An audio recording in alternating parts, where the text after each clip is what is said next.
एक सबसे बढ़िया प्रिडिक्शन करता हूँ, मेरे को जो लगता है कि जो कि ट्रू होने वाली है, ठीक है। मतलब बहुत ही ज्यादा वियर्ड प्रिडिक्शन है बिकॉज आई नो कि लोग नहीं कर रहे हैं, so I am doing this and that prediction is that कि WrestleMania Backlash is going to be a masterpiece, और ऐसी बैकलैश होने वाली है जो कि पिछले 5 साल में आपने नहीं देखी होगी। Greatest wrestling ever, forget that, ये होगा ग्रेटेस्ट बैकलैश एवर, एटलीस्ट पिछले 5 सालों में।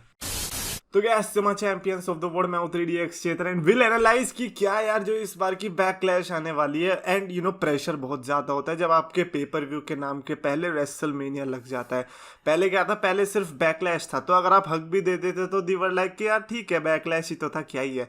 But now it is WrestleMania backlash, and specially considering कि रेसलमेनिया कौन सी 38 वाली, जो कि लाइक स्टूपेंडस, मतलब ऐसी रेसलमेनिया जिसका जो टाइटल था वो एक्चुअली में जस्टिफाई हुआ। और अगर आप उसी की बैकलैश हो then there is a lot of pressure जिसको आपको जस्टिफाई करना पड़ेगा।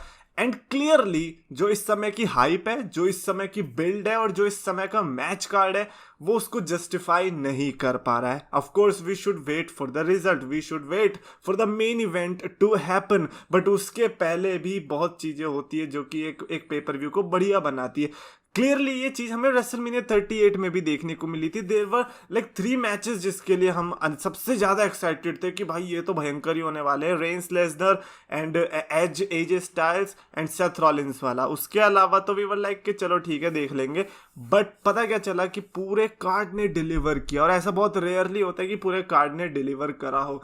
तो अगर यहाँ पर भी ऐसा ही होता है then we will be witnessing one of the best pay-per-views of this last 5 years।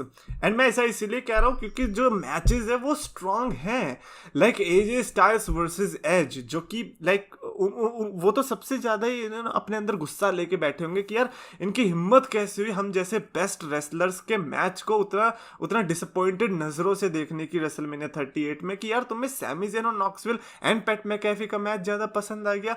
तो इसीलिए वो तो मुझे लगता है कि हर वो चीज करेंगे जिससे कि हमको पसंद आए। तो I think AJ Styles versus Edge, अभी तो आपको लग रहा होगा कि यार उतना बढ़िया नहीं हो सकता, but I have faith in them. I know कि हमने रेसलमेनिया 38 में भी फेथ किया था, बट जब वो फेथ टूटा है तो आई थिंक उसको बिल्ड करने के लिए जो ये लोग मेहनत करने वाले हैं वो हमें देखना होगा।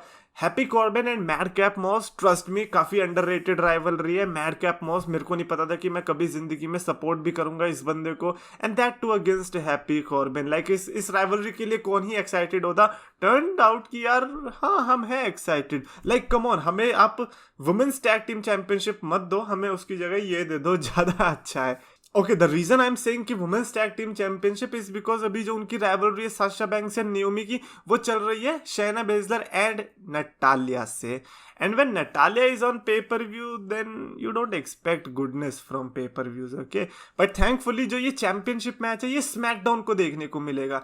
देयर आर पीपल सेइंग कि यार अगर यहाँ पे कुछ होता है तो हमें शायद से women's tag team championship match Backlash में भी देखने को मिल सकता है। एंड आई एम सेइंग कि अगर नटालिया एंड शेना बेजलर ही है तो वो स्मैकडाउन में ही रहे तो ज्यादा बेटर है, उसको रेसलमेनिया में लाने की जरूरत नहीं है। Then you have Bobby Lashley and Omos, जो कि लाइक पावर हाउस मैच होने वाला है। वी नो कि हमने रेसलमेनिया में भी ये मैच देखा था। आई थिंक इस बार हम कुछ डिफरेंट आउटकम एक्सपेक्ट कर रहे हैं। Like there could be some things जो कि हम इस मैच से कुछ डिफरेंट एक्सपेक्ट कर सकते हैं। मैं ये कहूंगा कि मैडकैप मॉस और हैप्पी कॉर्बिन से थोड़ा सा वीक ये वाला मैच है, पूरे कार्ड में सबसे वीक ये वाला मैच मेरे को लगता है। उसके अलावा तो सारे किलर्स ही हैं। शार्लेट फ्लेयर वर्सेस रोंडा राउजी का आई क्विट मैच होगा जो कि मेरे को लगता है कि बहुत किलर साबित हो सकता है। Cody Rhodes versus Seth Rollins, इसको तो मैं कहूंगा कि पॉसिबल मेन इवेंट होना चाहिए। लाइक इसमें आप स्टिपुलेशन डालो स्मैकडाउन के अंदर, या नंबर 1 कंटेंडरशिप डालो, या कुछ भी डालो। And you know what, I think Seth Rollins should win here. You know why?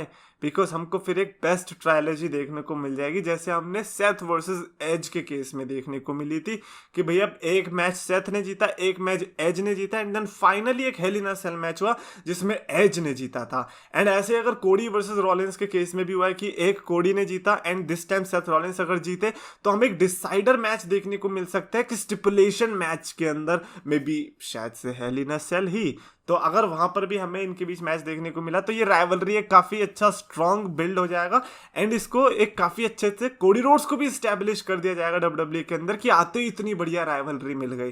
तो ऑफ कोर्स हम यहाँ से भी चाहते हैं कि इस मैच में डिसअपॉइंटमेंट ना हो। अब देखो कोडी रोड्स आते ही अगर सिर्फ जीतता ही रहेगा तो वो भी अच्छा नहीं है ना, एक दो बार उन्हें पता भी तो चलना चाहिए कि बिग लीग्स में आया है वो बंदा।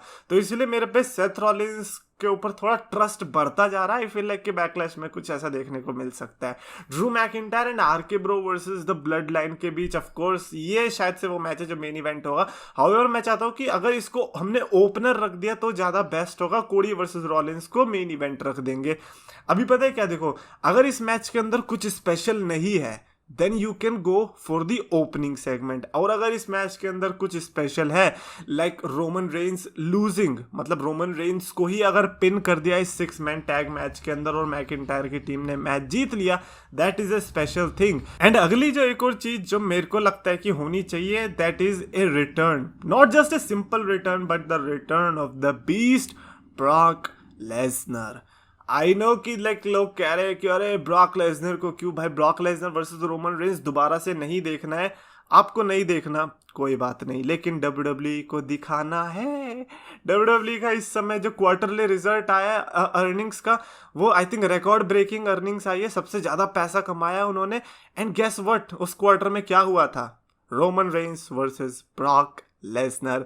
तो आप चाहे कुछ भी बोल लो, WWE को जब तक पैसा दिख रहा है उनको Roman Reigns versus Brock Lesnar दिखता रहेगा। And like money in the bank, summer slam जैसे पेपर व्यू हमें देखने को मिलने वाले हैं। एंड ये जो अभी सितंबर में जो होने वाला है यूके का इवेंट, कैसल एट द, अबे यार मेरे को तो नाम याद नहीं रहता, कुछ तो है कैसल से रिलेटेड जो भी है, क्लैश एट द कैसल, हाँ अच्छा याद आया। तो उसमें अगर रोमन रेंस वर्सेस ब्रॉक होना है तो उसकी जो नींव है वो यहीं से स्टार्ट हो सकती है। The reason I am saying this because आप कहोगे कि ड्रू मैकिंटायर का क्या, भाई वो बंदा टाइसन फ्यूरी से लड़ेगा। आपको क्या लग रहा है कि मैकिंटायर और रोमन रेंस ऐसे ही हो जाएगा, लाइक रेंस का जो इतना बड़ा बिल्ड है वो ऐसे ही टूट जाएगा? I think it is going to be difficult, इसको और भी ज्यादा चीजें लगने वाली हैं। एंड यहाँ पर ब्रॉक लेसनर अगर रिटर्न करते हैं, जो कि एक पैटर्न भी रहा है, and I don't think so कि Brock Lesnar does not want to return, and I don't think so कि ब्रॉक लेसनर उस तरीके से अपने करियर को एंड करना चाहेंगे। He may be want some revenge. And you know, Brock Lesnar versus Roman Reigns, why do we always want this? Why not Brock Lesnar and Roman Reigns? Why not Brock Lesnar joins the Bloodline? भाई क्या dominant faction बन जाएगी ये।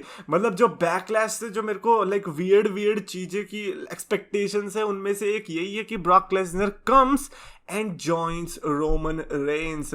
Like ये history में बहुत बड़ी चीज हो जाएगी कि ऐसा कैसे हो सकता है। आई नो कि इसके चांसेस बहुत कम है, बट एटलीस्ट ब्रॉक लेसनर का रिटर्न तो हम लोग एक्सपेक्ट कर सकते हैं। The reason I am expecting a return is because कि रेसलमेनिया के बाद का जो टाइम रहा है उसमें हमें कुछ देखने को नहीं मिला है रिटर्न लायक। यू नो, आई थिंक आस्का ही है जिसका हमें रिटर्न देखने को मिला, उसके अलावा मेरे को ऐसा कुछ याद आ नहीं रहा है। इनफैक्ट रिलीज ही हुए हैं सुपरस्टार्स, तो ऐसे में एक तो ऐसा रिटर्न चाहिए जो हमें याद रहे कि हाँ ये रेसलमेनिया के बाद हुआ था। तो ब्रॉक लेसनर का वो रिटर्न रह सकता है, या फिर बेली का रिटर्न। बैकलैश बहुत अच्छा टाइम हो सकता है जहां पर हमें बेली रिटर्न करते दिखाई दे। बट द थिंग इज कि किधर करेगी, शार्लेट और रोंडा के मैच में? Because like they can add Asuka versus Becky Lynch and Sonya Deville versus Bianca Belair और साशा बैंक्स का टैग टीम मैच, चलो ठीक है, but they are not adding this, which means कि हमें जो ये बाकी के मैचेस है इसमें लंबा खासा टाइम देखने को मिल सकता है। तो हम एक्सपेक्ट कर रहे हैं कि एक्चुअली में बैकलैश को ये गोल्ड पेपर व्यू बनाने की सोच रहे हैं। हमें लग रहा है कि यार बेकार होगा क्योंकि बिल्ड बेकार, आई अंडरस्टैंड दैट, बिल्ड तो बहुत ही ज्यादा बकवास है, आप नंबर से पता लगा सकते हो जो व्यूअरशिप वगैरह आ रही है। इनफैक्ट यूट्यूब पे अब जैसे यूट्यूबर्स जो वीडियो डालते हैं उनके व्यूज से पता चल गया होगा आपको कि भाई बैकलैश का ये जो टाइम है ये थोड़ा खराब चल रहा है। बट ट्रस्ट मी, जैसे ये पेपर व्यू खत्म होगा ये मैच आपको डिसअपॉइंट, ये पेपर व्यू आपको डिसअपॉइंट नहीं करेगा। एंड ये मैंने कह तो दिया है, अब बस डिसअपॉइंट ना ही करे तो अच्छा है, क्योंकि दिक्कत तो यही है ये रिकॉर्ड होके चला जाता है। Anyways that's it for this video. Definitely comments में लिख कर बताना, डू यू थिंक कि ब्रॉक लेसनर या बेली ऐसा कोई रिटर्न हमें बैकलैश में एक्चुअली में देखने को मिलेगा? बेली का तो खैर मत ही बताना, बिकॉज थक गए यार हम बोलते बोलते, नहीं आने वाले वो, क्या बोले, sadness man. Anyway I hope you like this video, पसंद आए तो प्लीज लाइक शेयर करो, चैनल को सब्सक्राइब करो। रेसलिंग फैंस को पास बुलाया, मीठे शब्दों से सबका दिल था चुराया, अपने नाम का सच टर्म था बनाया, 2 लाख का इसने परिवार था जुटाया। पर समय की मार है, ये मेहनत की हार है, ये खुद को बदलना तो मेरे शब्दों के विचार है। अफसोस है कि आज सबने इसको भुलाया, फ्राइडेज को इसने RKO था लगाया, फ्राइडेज को इसने